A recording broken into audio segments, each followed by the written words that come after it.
Retrouvez Smart Bourse avec eToro, leader mondial des plateformes de trading social.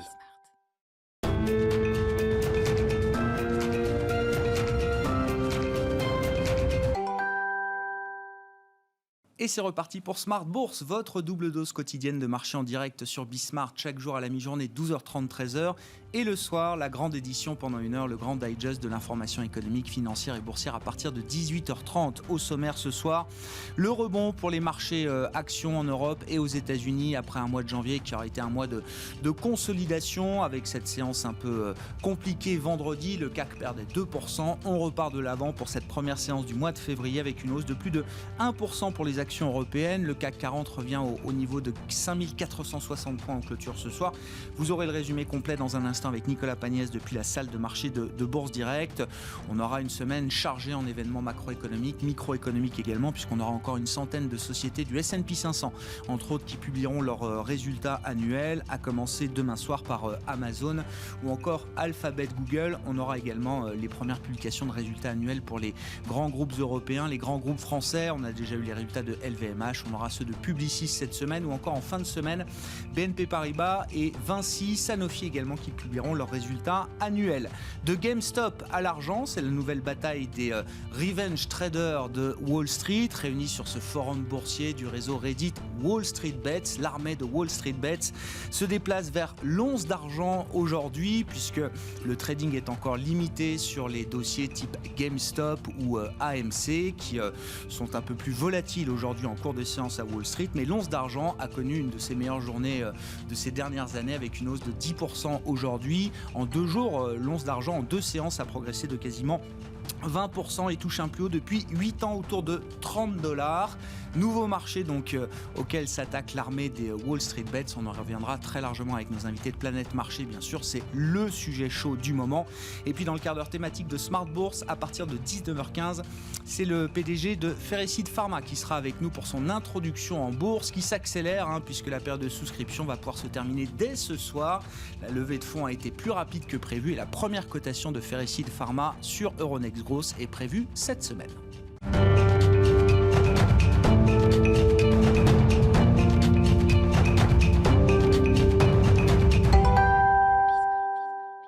Mais d'abord, tendance mon ami, chaque soir le résumé complet des infos clés de marché après la clôture en Europe avec Nicolas Pagnès depuis la salle de marché de Bourse Direct. Clôture dans le vert ce soir pour le CAC 40 dans un contexte marqué toujours par le forum Wall Street Bets que les marchés suivent de près, mais aussi par la publication des indices PMI manufacturiers tandis que l'Union européenne fait feu de tout bois pour que les grands laboratoires honorent leurs commandes de vaccins. Le CAC 40 qui gagne donc 1,16% ce soir à 5461 points. Sur le point des livraisons de vaccins, tout d'abord AstraZeneca a finalement annoncé la livraison de 9 millions de doses supplémentaires à l'Union européenne, portant ainsi le total de doses livrées sur la période à 40 millions, soit 2 fois moins que la commande passée par la Commission européenne.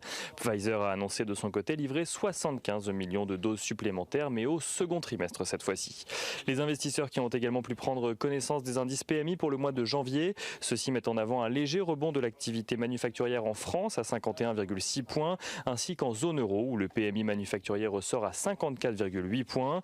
L'activité manufacturière de l'Allemagne recule de son côté au mois de janvier, passant de 58,3 points au mois de décembre à 57,1 points au mois de janvier. Donc aux États-Unis, l'indice ISM passe de 60,5 points en décembre à 58,7 points en janvier. Léger recul donc. Et aux États-Unis où on notera également que les discussions en matière de plan de relance continuent. Plusieurs sénateurs républicains ont adressé au président Joe Biden un courrier dans lequel ils expliquent être prêts à soutenir un plan de relance limité de 600 milliards de dollars. Les démocrates, eux, continuent leur avancée avec ou sans l'aval des républicains via une procédure de réconciliation budgétaire qui pourrait leur permettre de voter le plan de 1 900 milliards de dollars avec une majorité simple au Sénat. Les investisseurs qui ont également suivi les ruées spéculatives et issues du forum Wall Street Bets, si les cours de GameStop et d'AMC semblent se calmer aujourd'hui, c'est à présent le métal argent qui est la principale cible de ces investisseurs. Le métal argent qui touche un plus haut de près de 8 ans à 30 $ l'once à Londres. Une ruée qui semble d'ailleurs faire débat au sein même du forum en question alors que le fonds Citadel, qui est notamment venu en aide à Melvin Capital la semaine dernière, est lui aussi positionné à l'achat sur l'argent. Du côté des valeurs à suivre présent à la Bourse de Paris. Les plus fortes hausses sur le CAC 40 sont signées Téléperformance, Worldline, Alstom ou encore Essilor Luxottica. Parmi les valeurs en hausse, on note également ST Microelectronics, alors que l'industrie des semi-conducteurs a enregistré une croissance de 6,5% sur 2020, soutenue notamment par la demande d'applications pour le télétravail durant la pandémie. Les plus fortes baisses à Paris sont signées Unibail-Rodamco-Westfield, Safran, Total ou encore Renault. En ce qui concerne Unibail-Rodamco-Westfield, tout d'abord, l'entreprise est directement liée aux nouvelles mesures de restriction du gouvernement français qui impose aux centres commerciaux non alimentaires de plus de 20 000 m² de fermer leurs portes. Dans son sillage, Klépierre recule également après avoir annoncé que 70% de ses centres commerciaux en valeur sont concernés par cette nouvelle norme. Et on entra en ce qui concerne Renault cette fois-ci que les immatriculations de voitures particulières neuves reculent de près de 6% au mois de janvier. Un chiffre qui n'empêche pas son concurrent Stellantis en revanche de progresser sur l'ensemble de la journée.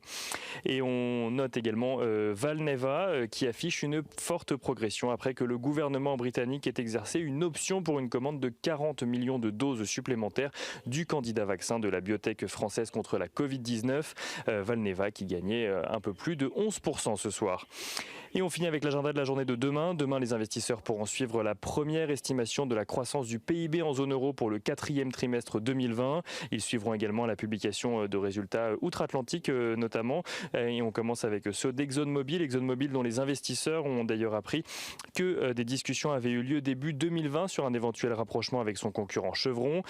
Discussions avortées depuis et les investisseurs découvriront d'autres publications de résultats aux États-Unis, notamment Pfizer, UPS, Amazon, Alphabet, mais aussi Alibaba qui est également coté à New York. Je joue pas la totale. Nicolas Pagnès avec nous en fil rouge tout au long de la journée sur Bismart depuis la salle de marché de Bourse Direct.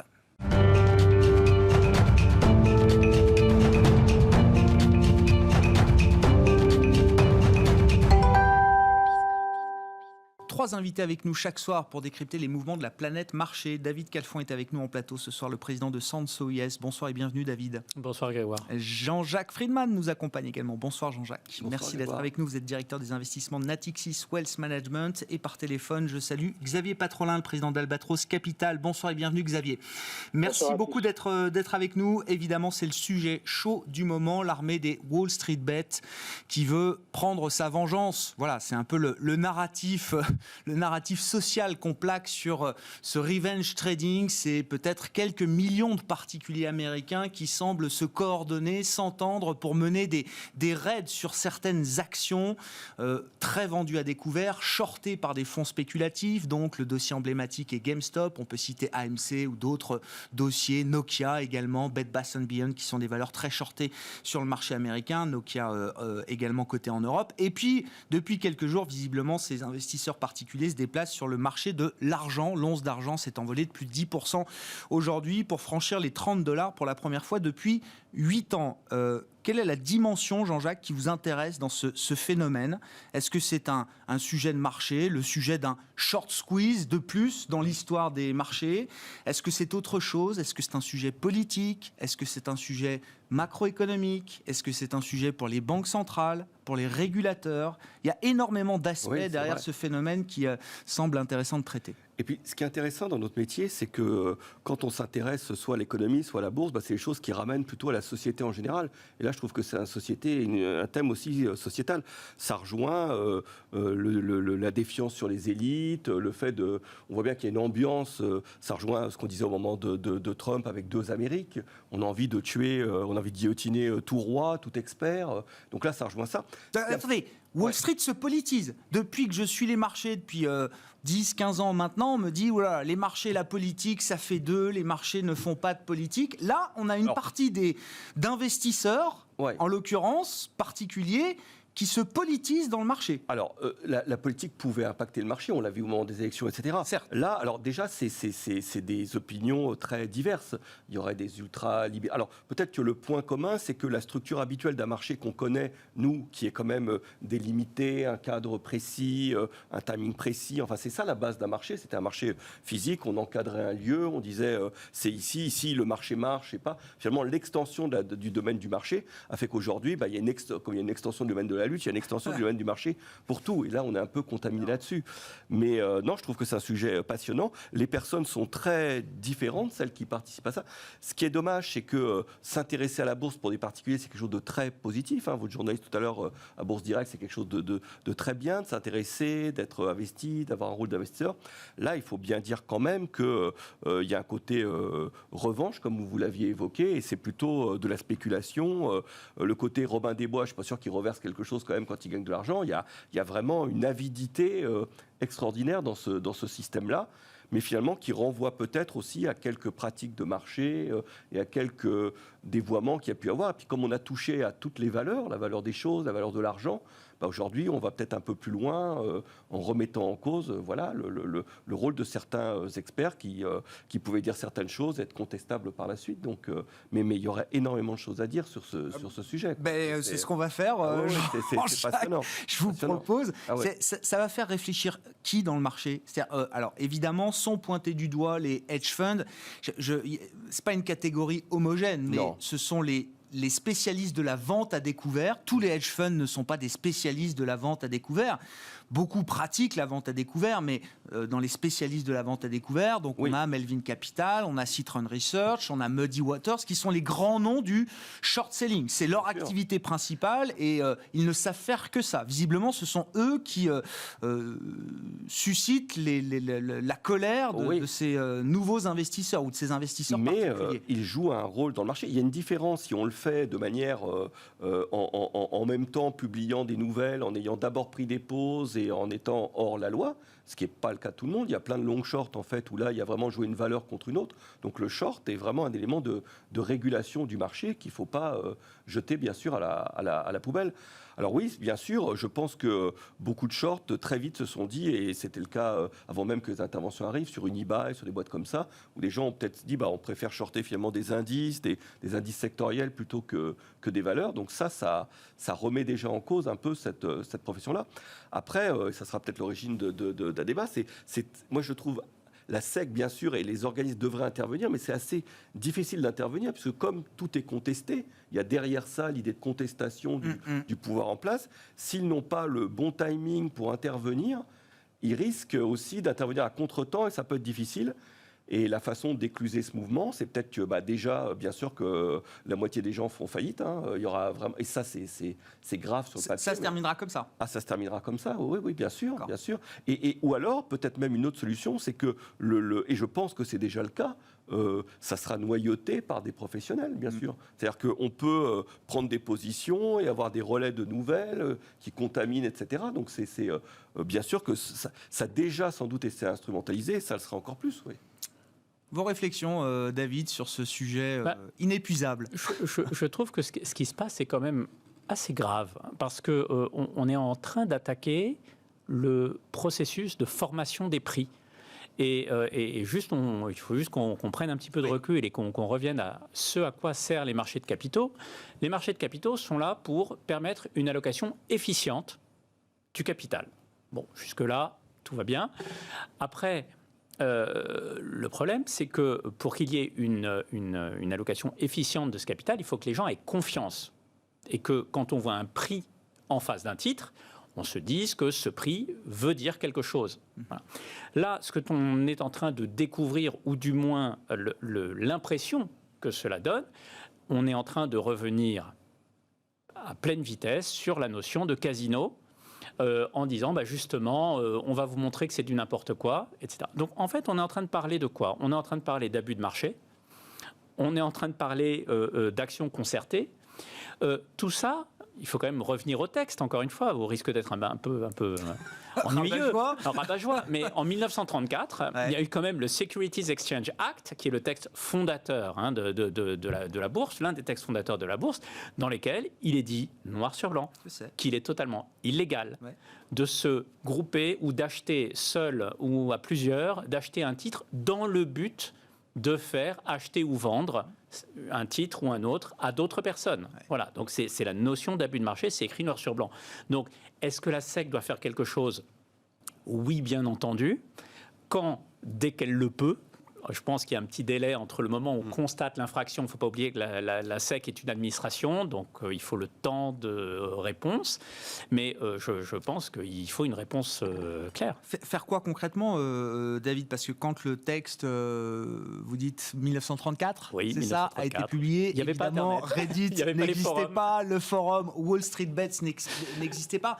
Je sais que c'est complètement interdit pour vous, en tant que professionnel, de mener des actions de concert. Bon, là, face à une foule de peut-être 2, 3, 4, 5 millions de particuliers qui se retrouvent sur un forum boursier, c'est compliqué quand même. Mais là où je dis que c'est grave... Jean-Jacques le disait, la moindre intervention de la SEC aujourd'hui va accréditer l'idée que de toute façon, le système s'autoprotège et que, comme on a vu Robinhood qui essaie de limiter le trading à l'achat sur quelques valeurs la semaine passée, ça a duré quelques heures parce que ça a soulevé une vague de colère, de fronde sur les réseaux, jusqu'au sein de la classe politique américaine, à commencer par ceux les plus à gauche de l'échiquier. Qui ne comprenaient pas comment on pouvait entraver la liberté de la veuve du Midwest qui voulait acheter des options sur le dossier GameStop. Je caricature à peine. Non, mais le problème là-dedans, c'est que si on n'a plus confiance dans la formation des prix, ce qui va se passer, c'est que finalement, le seul moyen pour ne pas avoir de problème, ça va être de quoi? De la gestion passive. La gestion passive, c'est quoi? C'est acheter les titres qui viennent de bien performer. Je veux juste rappeler Tesla, l'inclusion de la S&P 500, juste après que l'action ait fait juste x9 en 12 mois. Voilà, donc ça, c'est la gestion passive. C'est une fois que le titre a fait x9 en 12 mois, on l'achète. Bon, est-ce que c'est vraiment avisé ou pas? Je ne veux pas rentrer dans le débat, est-ce que Tesla est un bon investissement ou pas, hein, mais juste la gestion passive, c'est acheter ce qui a bien marché hier. Bon, je suis désolé, c'est pas toujours... Certes, c'est pas cher, et on peut mener le débat en disant il faut acheter des choses qui sont pas chères, et la gestion pas chère, c'est peut-être ce qu'il y a de mieux.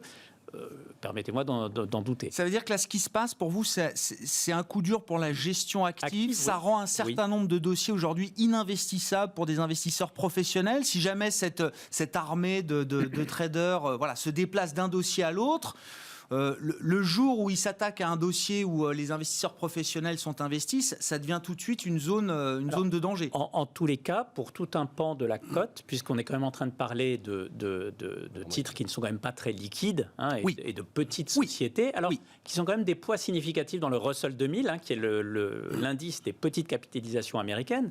Mais effectivement... ça met un petit doute et une certaine prudence, vigilance sur ce qui peut se passer sur les petites valeurs où il n'y a pas un gros volume. Et là encore, ça peut entraîner, alors je parlais d'un refuge vers la gestion passive, mais on pourrait dire aussi un refuge vers les méga caps où on se dit que la probabilité pour que des gens fassent bouger le cours de Apple sur un coup de tête, sur un forum, c'est peut-être un peu plus compliqué que de faire bouger le cours d'une small cap. Mais si la bataille politique derrière ce mouvement des Wall Street Bets traders, si cette bataille politique, c'est de dire le marché fonctionne mal ou le marché n'est pas efficient, finalement, ce qui est en train de se passer est assez contre-productif. Totalement.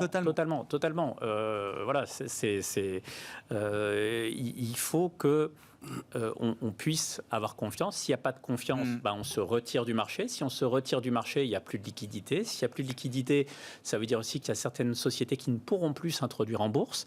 C'est à ça que servent les marchés financiers quand même, hein. C'est à lever des capitaux. Donc ça pose quand même des questions de long terme. Il y a des enjeux de long terme. C'est embêtant derrière ce phénomène. C'est pour cela que, encore une fois, il y a des lois. Moi, je ne dis pas qu'il faut favoriser un groupe ou un autre, que c'est juste ou pas juste.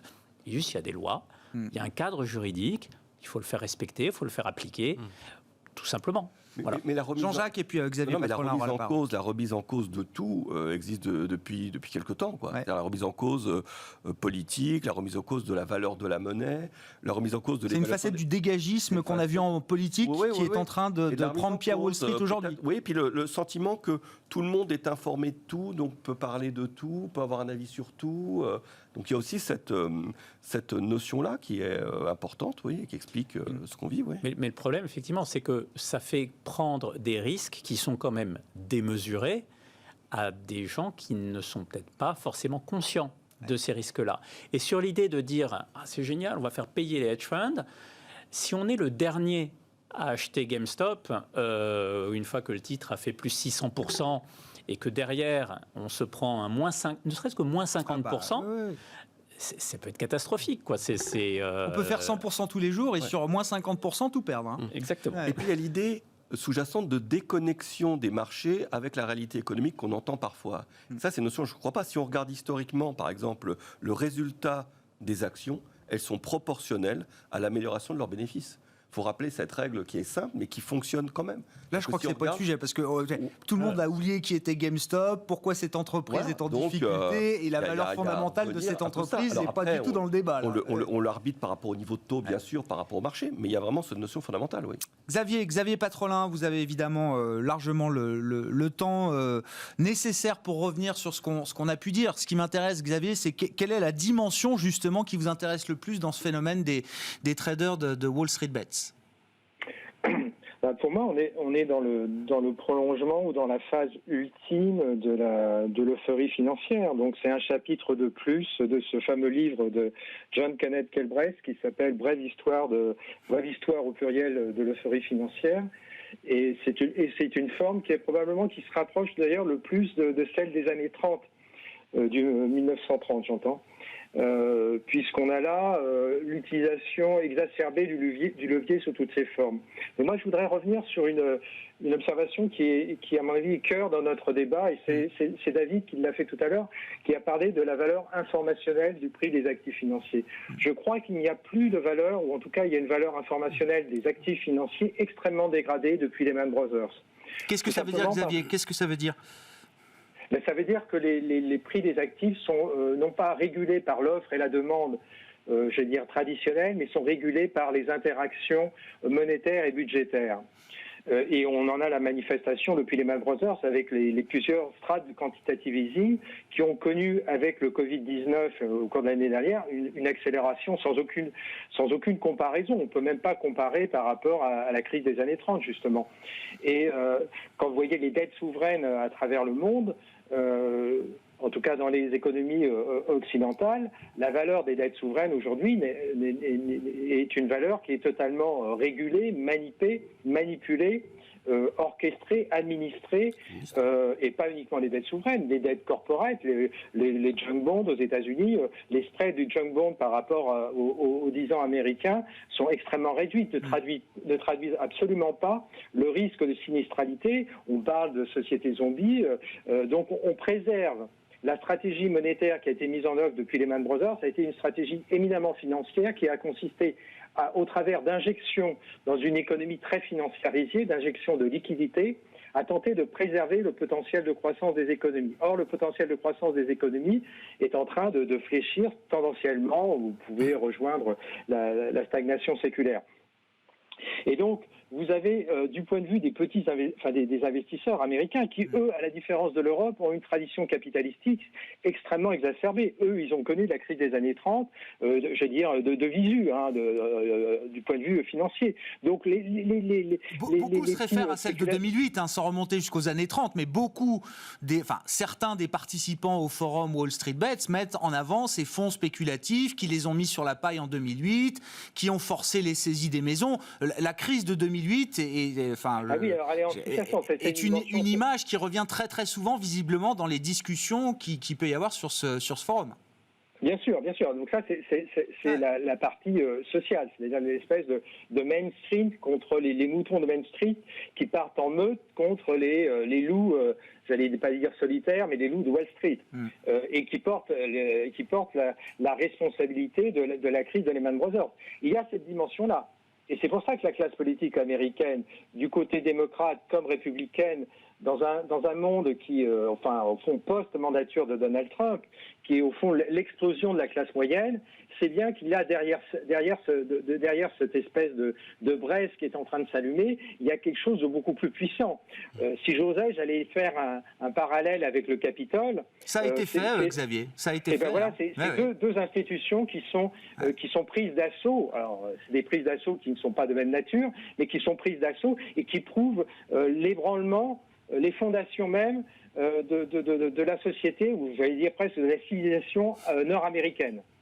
Et donc c'est quelque chose de très profond. Donc c'est pour ça que la classe politique, au-delà d'un intérêt purement, électoral, part à la rescousse parce que le message commence à se dessiner.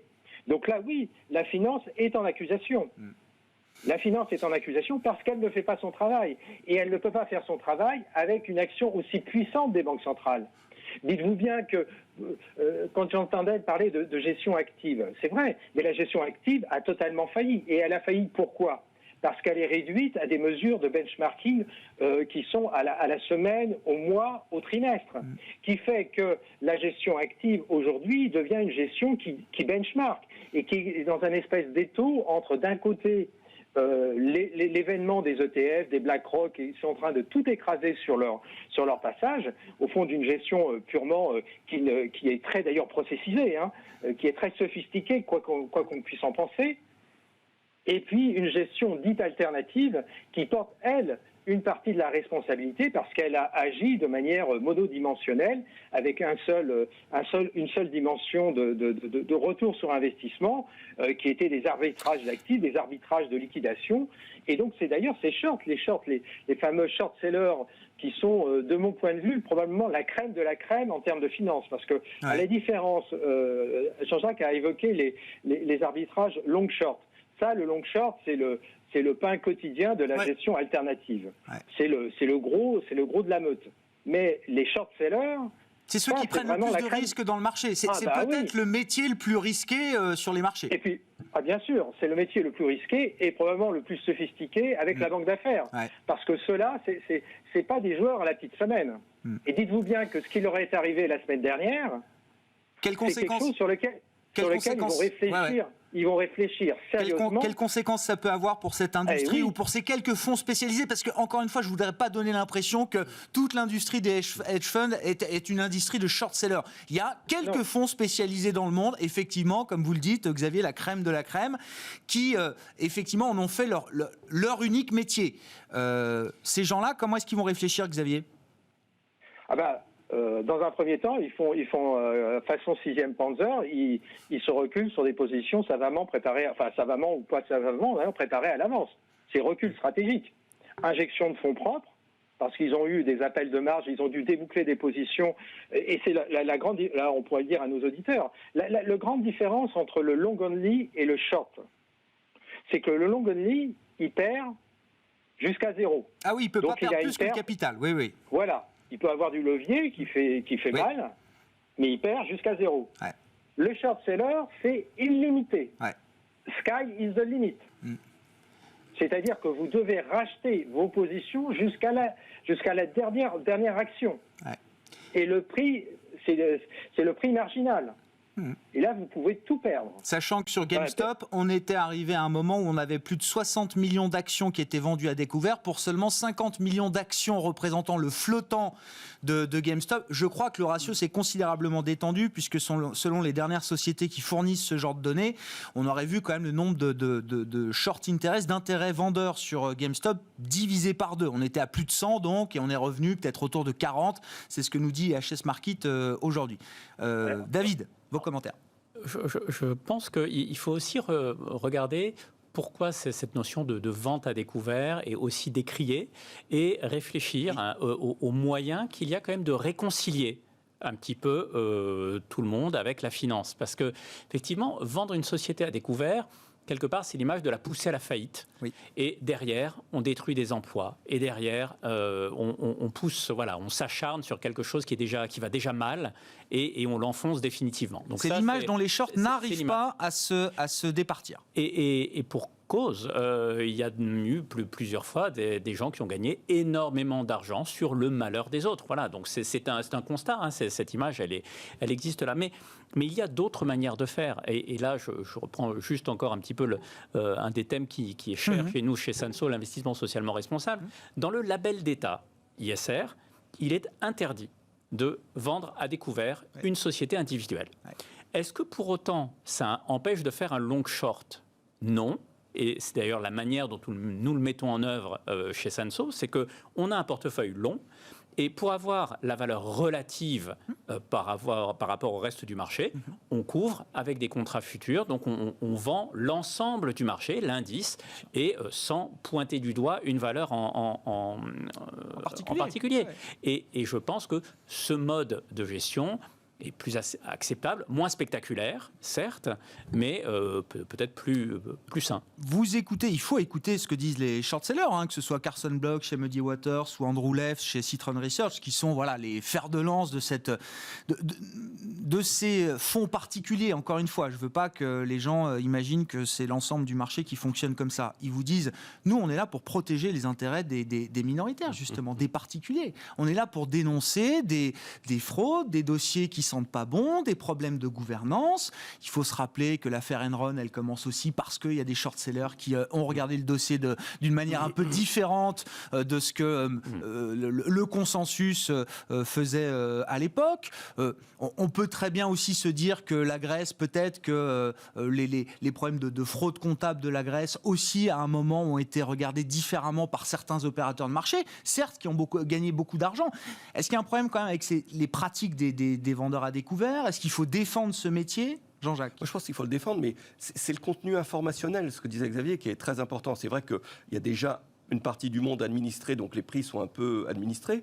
Après, ce qu'il y a, c'est que même avant 2008, il y avait des pratiques comptables de prudence qui ont été remises en cause par rapport à des prix de marché. Vous citiez Enron, c'est vrai que quand il y a un prix de marché, alors aujourd'hui, c'est peut-être difficile, parce que si on raisonnait encore en prix par rapport à des principes de prudence, le monde change tellement que l'appareil industriel que vous avez, sa valeur aujourd'hui dans un monde très très différent. Mais enfin, on a quand même oublié cette notion-là. Et puis il y a une autre notion, ça me faisait penser, c'est sur les thèmes par exemple le ESG Haute, c'est qu'il y a une surcharge d'informations colossale, il y a une info-obésité colossale, et il y a le fait aussi qu'on est dans un monde extrêmement quantitatif, quoi. Et donc il y a une information aujourd'hui qui ne fait plus réfléchir, et pour des gérants c'est quelque chose d'important, et tout le monde cherche par rapport à ça. C'est-à-dire que quand vous avez des notations par exemple de valeur sur des indices, des choses comme ça, vous raisonnez en vous disant faut que je fasse attention, c'est comme une enveloppe de risque pour avoir une note meilleure qu'un ESG, etc.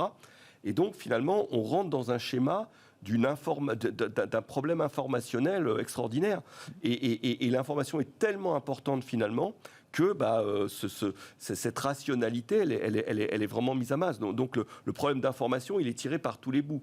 Par le fait qu'on raisonne non plus en valeur comptable prudente, comme on avait appris dans les bouquins, mais par rapport aux valeurs de marché. Voilà, il y a tous ces éléments qui viennent se rajouter. Donc, comment arriver à... Voilà, le problème est extrêmement important. Donc, pour moi, le problème des shorts n'est qu'un petit élément qui, au contraire, remet plutôt des prix de marché cohérents. C'est ça, je le voyais. Ouais. Est-ce que vous avez pu observer une diffusion du phénomène? Est-ce que ça reste très limité à quelques dossiers emblématiques, médiatiques, GameStop, AMC et quelques autres? Est-ce que ça se diffuse à travers la planète, sur nos marchés en Europe? Est-ce qu'on voit, des small caps, des micro caps qui peuvent être comme ça, la cible d'une armée d'investisseurs particuliers pour faire monter, pour faire baisser les cours? Alors, je pense que sur le marché européen, c'est un marché qui est encore plus... qui n'a pas de la même nature. Donc, je pense que c'est les professionnels qui ont plutôt couvert leur pause, et coupé. On a vu, finalement, sur des dossiers comme... on parlait tout à l'heure de la baisse qui était survenue de nouveau sur des dossiers Unibail, sur les foncières commerciales aujourd'hui, oui. C'est ça qui fonctionne. Mais ce qu'il faut bien voir, et ce que la perversité du système, c'est qu'aujourd'hui, il y aura des paniers qui se créeront pour dire quelles sont les valeurs typiques qui peuvent bénéficier. Alors si je fais l'intersection des valeurs détenues par les millennials, qui peuvent être sur des jeux comme du gaming, des trucs comme ça, et qui peuvent avoir une position short, etc., cette machine quantitative peut se mettre en place et peut dévoyer aussi complètement le système. Donc c'est pour ça, moi je pense que le système récupérera finalement ces notions. On va faire un indice sur les valeurs les plus shortées. Voilà, indice de valeurs plus shortées ou valeurs qui peuvent justement faire l'objet d'un short. Comme aujourd'hui, finalement, on se dit quelles sont les valeurs où le directeur financier a mal renvoyé son document sur la notation ESG et qui risque de s'améliorer par rapport à des valeurs qui, elles, ont connu des bulles. Bon. Goldman Sachs est déjà sur le dossier. Enfin, ils ont communiqué sur le fait qu'ils ont dû compiler les valeurs les plus lourdement shortées. Bien sûr. Quand on les met toutes ensemble, c'est un panier finalement qui a progressé de 100% sur les 3 derniers mois. Oui, plus que ce qu'on a pu voir en matière de short squeeze au cours de la crise de 2008 ou de 2000 également. Mais David Calfon. Le problème, encore une fois, c'est un problème de défiance. C'est-à-dire qu'à partir du moment où on sait que des titres peuvent prendre 600% sur une action concertée, ce n'est pas l'idée de savoir est-ce que sur la bourse de Paris ou est-ce qu'en Europe on a la même chose, mais on se dit que c'est possible. Ils l'ont montré, c'est possible. Et je pense que c'est pour ça que Citadel et Point72, qui sont les deux hedge funds qui sont venus aider Melvin Capital. Oui. Pas oublier encore quelques chiffres. Melvin Capital, c'est 3 fois plus gros que LTCM. LTCM, c'était le fameux hedge fund en 1998 pour lequel la Fed a baissé ses taux d'intérêt quand même pour sauver le marché. Juste, rappelons un petit peu, c'était juste 4,5 milliards. Melvin Capital, 12,5. Pour LTCM, d'habitude, qu'est-ce qui se passe? C'est on se jette sur les confrères se jettent sur la pauvre bête. Oui, l'odeur du sang attire tous les concurrents. Voilà, on rachète les positions à vil prix et c'est une occasion de se faire encore plus d'argent. Là, cette fois-ci, c'est pas ce qui s'est passé, on le sauve. Tout simplement parce que je crois que pour Citadel et pour Point72, ce qui est important, c'est qu'il faut pouvoir faire de la performance. Et si cette performance, elle est détruite de manière aléatoire par une action concertée, leur métier devient impossible. Donc ça veut dire, pour ces fonds-là, il ne faut pas laisser le précédent se créer, même si c'est peut-être trop tard. Mais je pense, oui, qu'il est important de montrer qu'en tous les cas, c'est un précédent qui n'est pas sans risque. Et encore une fois, pensons au malheureux investisseur marginal, le dernier qui a acheté GameStop et qui s'est pris le repli derrière et qui potentiellement peut s'être fait ruiner. Bien sûr. Voilà, donc, et c'est peut-être pas fini si la bulle continue de grossir autour de GameStop et de ses quelques valeurs. Pour l'instant, le trading reste limité sur la plupart des plateformes et notamment sur Robinhood, d'où peut-être aussi ce mouvement vers l'argent, au-delà des motivations politiques qu'on peut lire ici et là. Xavier, je vous repasse la parole, vos commentaires, vos réactions. Et puis vous le disiez tout à l'heure, ce phénomène des traders Wall Street Bets, Xavier, vous y voyez le dernier chapitre d'une euphorie financière un peu généralisée. Alors ma question, c'est est-ce qu'on est encore en 96 avec quelques années positives devant nous, ou est-ce qu'on est déjà en 2000 de ce point de vue-là? C'est difficile de répondre parce que le propre de la situation actuelle, c'est qu'il y a énormément de liquidités. On est dans une forme de trappe à liquidité, c'est-à-dire qu'il y a beaucoup de liquidités qui est disponible. Donc vous pouvez avoir des accélérations de circulation de cette liquidité qui provoquent des phases d'envolée d'un certain nombre de prix d'actifs. Mais ces envolées de prix d'actifs portent du risque systémique. Donc moi, je ne serais pas surpris que dans les prochains jours ou prochaines semaines, on voit le risque systémique se manifester chez certains acteurs financiers. Je ne parle pas uniquement de personnes physiques. Là, David a absolument raison. Il va y avoir, comme on dit, du sang sur les murs. Mais BGC, Christian Parizeau, que vous connaissez, là, il dit, selon les calculs qu'on a pu faire, ce qui a fait bouger les marchés la semaine dernière, c'est pas les fondamentaux, c'est pas les banques centrales, c'est pas les résultats d'entreprise, c'est ce qui se passe avec Wall Street Bets. Oui, mais ce qui se passe avec Wall Street Bets, c'est dans un contexte banque centrale dont on ne peut pas s'émanciper, on ne peut pas faire un raisonnement indépendant. C'est bien parce que la Fédérale Réserve alimente et que le gouvernement fédéral livre des chèques tous les mois, ou quasiment tous les mois, que vous avez ces phénomènes. Si on avait laissé le marché s'exprimer sans intervention des banques centrales, au sens non conventionnel, c'est-à-dire avec des baisses de taux, mais sans injection de liquidité, on ne serait pas du tout dans la même situation aujourd'hui. Est-ce que vous pensez que ça peut faire réfléchir les autorités monétaires et budgétaires ? Pardon ? Est-ce que ça peut faire réfléchir la Fed et les autorités budgétaires là, qui sont en train de décider d'un nouveau plan de soutien, de la taille des chèques qu'on va continuer d'envoyer aux particuliers, de la taille des montants de rachat d'actifs qu'on mène tous les mois du côté de la Fed? Est-ce que ce phénomène-là peut les amener à réfléchir à leur stratégie là? Ah ben bien sûr, parce que là, alors là, même pas uniquement la Fédérale Réserve, je peux vous dire qu'à travers le monde, tous les banquiers centraux ont immédiatement compris que le voyant, risque systémique, s'était allumé. Ouais. Ils clignotent pour l'instant. Mais là, ils ont tous compris ça. Donc, il y a du risque systémique qui traîne quelque part.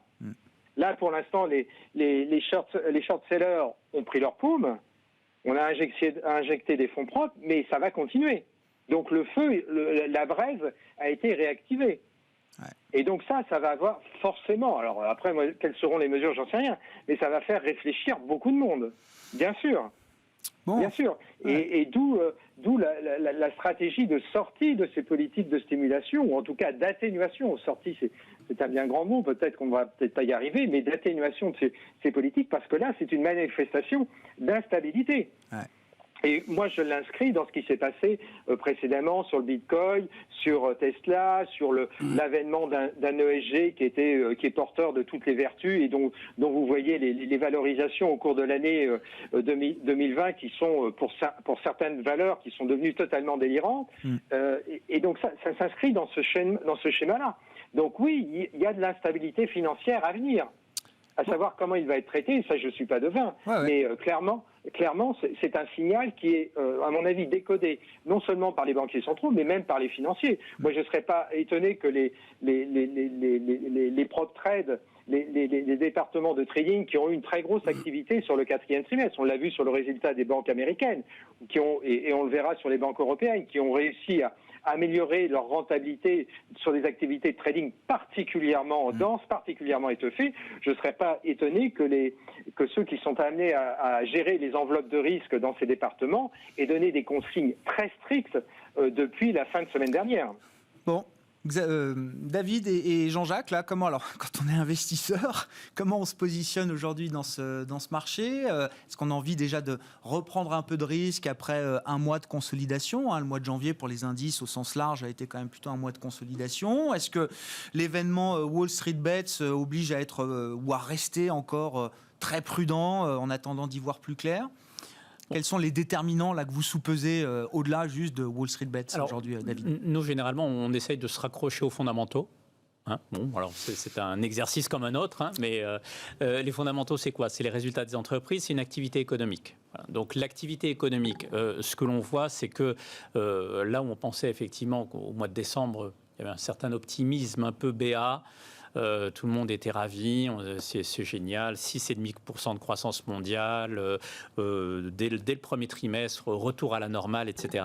Bon, ça nous paraissait un environnement extrêmement dangereux. Ouais. Voilà. Ouais. Là où ça paraît plus sain comme environnement, c'est que on commence à voir une espèce de retour un peu sur Terre. On dit ok, ça va être un peu plus long, ça va être un peu plus dur, un peu plus difficile, etc. Mais il faut garder en tête, le rebond économique en Europe au Q3, il a été phénoménal. Il a été bien plus fort que les attentes. Donc, on voit ce à quoi ça peut ressembler le retour à la normale. Et c'est extrêmement violent, extrêmement fort. Ce que l'on pense en revanche, c'est que ça peut être décalé dans le temps, mais il y a quand même des bonnes nouvelles. On ne va pas refaire toute l'histoire des vaccins, mais on a quand même un pays qui prouve noir sur blanc que quand on vaccine beaucoup sa population, la circulation du virus ralentit. Ça, c'est Israël. Bon, on n'y est pas encore, mais ça veut dire que le chemin, il est là. Voilà. Donc, il n'y a pas de quoi être très négatif. Le sens du voyage reste le même. Oui. Après, c'est le délai. Effectivement, c'est toujours plus sympathique pour un investisseur d'investir quand il y a plein de gens pessimistes tout autour et que tout le monde se dit « oulala, ça va être très compliqué, c'est très dur, etc. » Parce qu'il y a plus d'upside. On sait que la prime de risque est plus élevée et donc on est toujours récompensé pour investir dans ces moments-là. Voilà. Et même quand on a en tête encore le sens du voyage, même si le chemin sera un peu plus long, un peu plus difficile, tout n'est pas encore dans les prix à ce stade, David. Ah oui, non, effectivement. Et je pense qu'il faut justement essayer de profiter de la volatilité et des creux, être assez opportuniste là-dessus. Après, ça c'est sur l'activité économique en général. Puis après, il y a les résultats des entreprises. Aux États-Unis, pour le moment, on a des choses qui se passent quand même mieux que prévu. On attendait moins 10% d'une année sur l'autre sur les résultats des entreprises. Les 187, donc ça va être 37% du S&P 500 qui ont publié, on est en hausse de 3%. D'accord. Donc, voilà, donc les choses, finalement, vont pas si mal que ça. Bon. Sur la position d'investissement que vous défendez aujourd'hui pour Natixis Wealth Management, Jean-Jacques, le CAC a baissé de... presque 7% entre 5007 et 5004. Est-ce que c'est déjà intéressant pour vous de revenir ? Je pense que c'est bientôt intéressant. Alors justement, quand on est un peu plus confiant, on passe toujours pour un peu simplet, mais ça fonctionne très très bien. Donc, depuis plus de 10 ans, je crois que ça a marché. Voilà. Donc pourquoi ? Parce que je pense que le chemin, il est quand même clairement tracé. C'est ce qui était évoqué. Donc il y a cet élément qui reste central. En plus, est-ce qu'on est dans une forme de bulle ? On voit bien que dès que le marché baisse, tout le monde revient en disant il y a vraiment une déconnexion, ça va être une catastrophe, etc. Donc il n'y a pas quand même ce sentiment, parce que justement le marché est très particulier avec ses liquidités, donc il n'y a pas finalement ce sentiment univoque. D'euphorie générale. La volatilité, non, les indices de volatilité restent assez élevés, entre guillemets. C'est élevé quand même, donc les gens ne sont pas dans un schéma en se disant ça va absolument pulser. Même en termes de positionnement de marché, vous dites on n'est pas encore au moment où tout le monde est investi à fond de manière agressive. Là, ce qu'il y avait, c'était que 1900 milliards, c'est 10% du PIB US. Ça, c'est normal que pas tout soit utilisé, que les républicains, par nature, c'est leur ADN, c'est d'être économe avec les deniers de l'État, donc leur discours est assez normal. Moi, je pense que finalement, l'alerte de la BCE, ou des banques centrales, pardon, elle est plus importante quand il y a des bulles qui se créent, comme le Bitcoin et autres, où là, il peut y avoir danger, parce que sinon, ça serait trop simple. Finalement, il suffirait d'acheter des dettes, de faire du papier à monnaie, et il n'y aurait aucune contre-indication à ça. On aurait trouvé la formule magique. Et au contraire, moi, je trouve que ce qui se passe là, c'est plus la preuve finalement que par rapport au risque dont on parlait beaucoup, du risque d'inflation, parce que par rapport à la politique quantitative, là, c'était carrément de l'hélicoptère monnaie, on voit que les personnes, soit elles ont de l'argent, elles ne vont pas acheter 10 frigos, soit elles n'en ont pas, et voilà. Et donc, l'argent, finalement, a presque été réinvesti dans de la finance, plus que dans de la consommation. Donc finalement, cet épisode-là, pour moi, témoigne plus du fait que par rapport au risque d'inflation sur les prix, et donc négatif, c'est plus une inflation sur les stocks qui est possible et qui peut perdurer. On s'arrêtera là pour ce soir, messieurs. Merci beaucoup d'avoir été les invités de Planète Marché. Jean-Jacques Friedman, le directeur des investissements de Natixis Wealth Management, qui était avec nous en plateau. David Calfon, le président de Sands-OIS. Et merci à vous, Xavier, de nous avoir accompagnés par téléphone pendant ces 40 minutes. Xavier Patrolin, le président d'Albatros Capital, avec un CAC 40, je vous le rappelle, qui clôture en hausse de plus de 1% ce soir pour cette première séance du mois de février et de la semaine. Voilà donc pour Planète Marché, chaque soir dans Smart Bourse sur Bismart.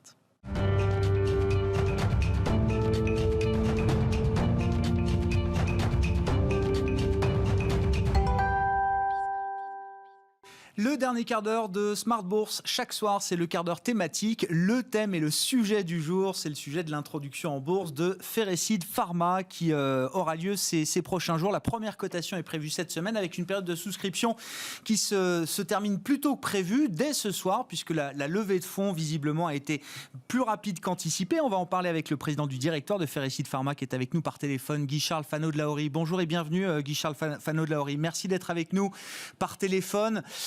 Pour parler de Ferrecide Pharma, bon, on parle beaucoup de virus en ce moment, de coronavirus. Ça ne doit pas occulter le fait qu'il y a des virus qui sont intéressants à utiliser dans le domaine médical, puisque je crois que c'est le sujet de Ferrecide Pharma, Guy-Charles. L'idée qu'il y a des virus qui sont appropriés pour tuer certaines bactéries, des bactéries qui, pour beaucoup d'entre elles, deviennent de plus en plus résistantes aux antibiotiques. Est-ce que vous pouvez nous raconter effectivement sur quoi est né Ferrecide Pharma il y a 13 ans maintenant à Nantes ? Oui, bonsoir. Excusez, la ligne n'est pas très bonne, donc c'était un peu haché. Je vous entends de façon un peu hachée, mais je vous remercie de me recevoir dans ces conditions un peu difficiles. Alors, Ferrecide Pharma, comme vous l'avez dit, est tout à fait spécialisé dans le traitement des infections bactériennes avec l'utilisation de phages. Il faut savoir que dans la nature, les bactéries ont des prédateurs naturels et ce sont des virus. Et là, ce sont des virus gentils, puisqu'ils n'attaquent que les bactéries et qu'ils ne s'intéressent absolument pas aux cellules humaines, par exemple.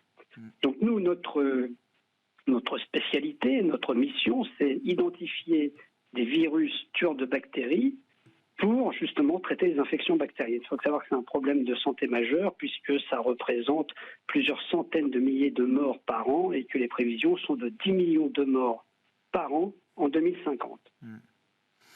J'ai cru lire, Guy-Charles Fano de la Horie, j'ai même lu effectivement, alors ce qu'on appelle la phagothérapie, c'est ça, je parle sous votre contrôle, Guy-Charles, vous n'hésitez pas à me reprendre. Bon, évidemment, avec l'arrivée de la pénicilline, entre autres, ce sont un mode de médecine qui était un peu passé, justement. Et pourquoi est-ce que c'est aujourd'hui que ça revient au goût du jour ?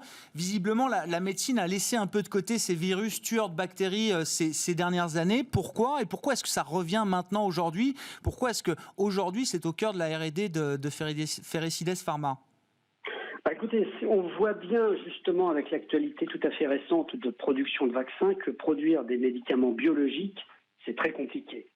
Donc les phages et la phagothérapie ont été découverts au début du XXe siècle, mais à l'époque, on ne disposait pas du tout de la même technologie qu'aujourd'hui dans le domaine, par exemple, du séquençage et dans le domaine de la biologie moléculaire. Donc c'était très difficile, jusqu'il y a très peu de temps, de faire des médicaments de très bonne qualité à partir de virus. Alors, entre-temps, les antibiotiques étaient arrivés. Les antibiotiques, c'est de la chimie. Et on est très fort en chimie depuis le 19e siècle. Donc, fabriquer des antibiotiques, c'était simple par chimie, alors que fabriquer des médicaments à base de virus, c'était très compliqué. Maintenant, la technologie a fait beaucoup de progrès.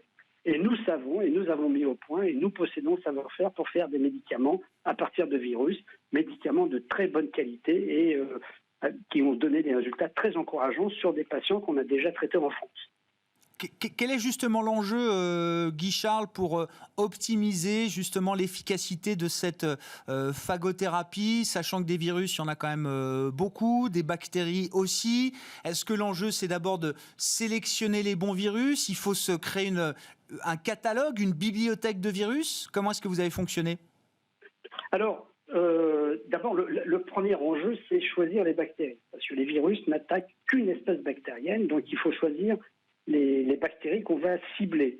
Nous avons choisi des bactéries qui ont été déjà données comme étant des priorités de santé par l'OMS, l'Organisation mondiale de la santé. Et à partir une fois qu'on a la cible, effectivement, il faut trouver les virus. Et nous sélectionnons, nous trouvons nos virus dans les eaux des égouts qui sont recueillis près des hôpitaux. Donc nous avons un accord avec les égouts de Paris qui nous envoient des échantillons d'eau. Et dans ces eaux d'égout, près des hôpitaux, on trouve de très bons virus, de très bons bactériophages, parce que dans les hôpitaux, on utilise beaucoup d'antibiotiques, il y a beaucoup de bactéries, et donc il y a des bactéries très résistantes aux antibiotiques, ce qui veut dire qu'il y a des phages, des bactériophages également, qui sont actifs sur ces bactéries. Donc le premier enjeu, c'est trouver les virus. Le deuxième enjeu, c'est arriver à les produire de façon de très haute qualité. Et là, nous avons un vrai savoir-faire. Le troisième enjeu, c'est assurer le développement préclinique, c'est-à-dire chez l'animal, et ensuite le développement clinique. Et c'est pour ça que nous faisons appel au marché, c'est pour financer les études cliniques avec nos virus. Bien sûr, je précise juste les bactéries que vous avez ciblées dès le départ, donc celles considérées par l'OMS comme les plus dangereuses. On parle du staphylocoque doré, c'est ça, Guy-Charles Fanot de la Horie, et aussi de la bactérie E. coli. Qu'est-ce que ça représente comme dommage sanitaire dans le monde ou comme marché pour vous, en l'occurrence?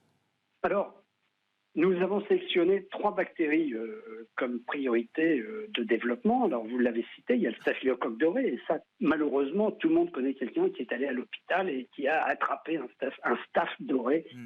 Et qui en a beaucoup souffert. Donc c'est très répandu. C'est la principale cause des maladies nosocomiales, ça veut dire qu'on attrape à l'hôpital, résistantes aux États-Unis, par exemple. Donc ce sont des centaines de milliers de patients. Nous avons sélectionné une deuxième bactérie qui est Escherichia coli. Alors Escherichia coli, nous avons tous nos intestins, on en a besoin, mais il y a des souches très pathogènes et qui contaminent beaucoup de gens. En Europe, c'est la première cause d'infection résistante. Et la troisième, c'est Pseudomonas aeruginosa, qui s'intéresse plutôt à la sphère pulmonaire. Il représente 68% des infections résistantes dans les pays développés. Donc, vous voyez, on a choisi des bactéries qui ont un impact sanitaire majeur. Et le nombre de patients qui sont en souffrance à cause de ces bactéries, ce sont plusieurs centaines de milliers de personnes. Par an. Ouais. Vous allez lever jusqu'à 8 millions d'euros, je crois, en cas d'exercice des options de surallocation pour cette opération d'introduction en bourse, Guy-Charles Fanot de la Horie. Visiblement, c'est allé beaucoup plus vite que prévu. La période de souscription a été un peu réduite, je crois, de quelques jours, et la première cotation aura lieu dès cette semaine. Qu'est-ce qu'il faut comprendre derrière ce tour de table, entre guillemets, accéléré, cette opération accélérée, Guy-Charles? Il y a énormément d'appétit aujourd'hui, les investisseurs sont très réceptifs à votre technologie, aux levées de fonds en général? Il y a plusieurs facteurs. Je pense que 2020, si on regarde tous les indices boursiers après l'annonce des confinements, quand il y a eu un effondrement, depuis il y a eu des remontées formidables. Donc beaucoup de gens ont pu gagner de l'argent en bourse, ce qui rend toujours optimiste. Deuxièmement, on s'est tout d'un coup rendu compte que la santé était notre bien majeur. Je pense qu'on avait un peu oublié que la santé, c'était ce qui avait de plus important et il y avait eu beaucoup d'investissements faits dans d'autres domaines. Et au sein de la santé, les maladies infectieuses étaient tout à fait oubliées. On avait parlé il y a 20 ans et beaucoup travaillé sur le sida, mais depuis, on parlait très peu des maladies infectieuses. Les antibiotiques, il y avait très peu de recherche. Et malheureusement, avec la pandémie de la Covid-19, les maladies infectieuses, alors le Covid-19 c'est un virus, mais les maladies infectieuses reviennent sur le devant de la scène. Je crois qu'il y a un très grand appétit pour investir dans la santé, dans les maladies infectieuses. Et nous sommes la première société à faire une IPO en 2020 et même depuis 2018 dans le domaine de la biotech. Donc il y a beaucoup d'appétit, oui. Vous avez mené Neovax en bourse il y a 10 ans, je crois, Guy-Charles Fano de Lahorie. Qu'est-ce qui a changé en 10 ans là, entre l'IPO de Neovax et l'IPO demain de Ferresides Pharma? Qu'est-ce qui a changé, notamment peut-être dans la structure des fonds qui vous accompagnent aujourd'hui, Guy-Charles? Oui, alors merci de rappeler ça. Vous me rajeunissez de 11 ans. Non, mais c'était un fait de gloire, Guy-Charles. Déjà, il y a 11 ans, quand j'avais introduit Neovax en bourse, ça avait été une réouverture du marché.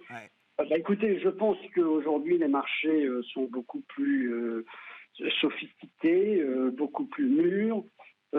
Et on voit bien que quand on a... Donc moi j'ai eu cette chance de pouvoir faire 2 roadshows, donc deux séries de présentations à des fonds d'investissement. Les questions sont beaucoup plus précises et je pense que le marché a beaucoup mûri. Bon, un dernier mot peut-être du calendrier des essais cliniques, puisque évidemment l'argent levé servira à financer ces essais. Guy-Charles Fano de Lahorie, quels sont les horizons de temps que vous vous fixez pour aboutir et arriver à des autorisations de mise sur le marché? Alors, il y a 2 choses. D'abord, nous allons initier les études cliniques dès cet été, dès l'été 2021.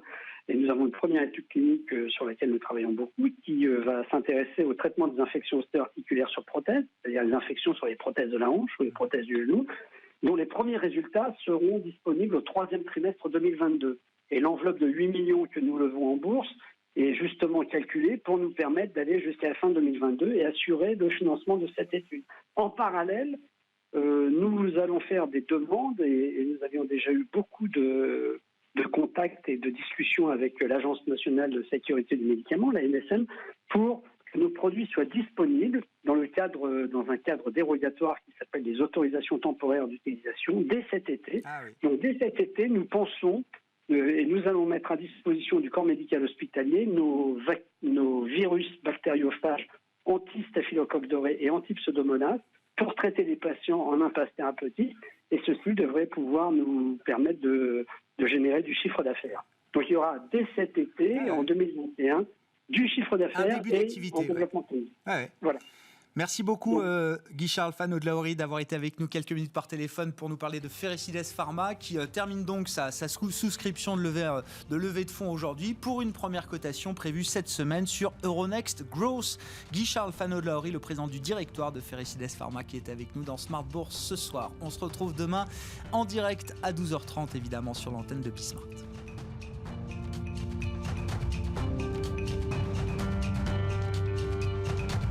C'était Smart Bourse avec eToro, leader mondial des plateformes de trading social.